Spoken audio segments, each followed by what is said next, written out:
داره رد نشو، جایی که بوی خوب وجود داره زود رد نشو. یه صندلی اونجاست شما بشینید.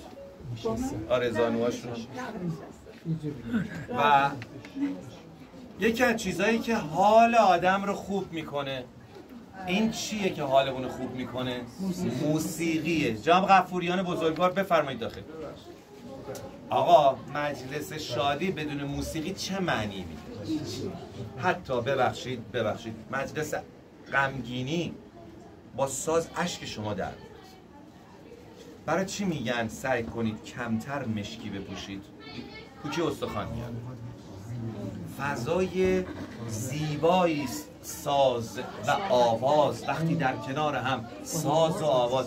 بچه‌ها امروزه بچه گریه میکنه موبایل روشن میکنن موزیک میذارن بهش میده آروم میشه.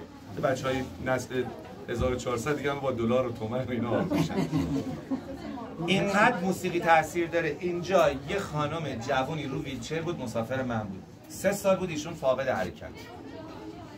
استاد یه آهنگ زد، بچه دستش فقط اینجوری، مادرش گرگش امانش نمیده. اینقدر اجازه داره تا جایی که میگن مادر در دوران بارداری اگر موسیقی کار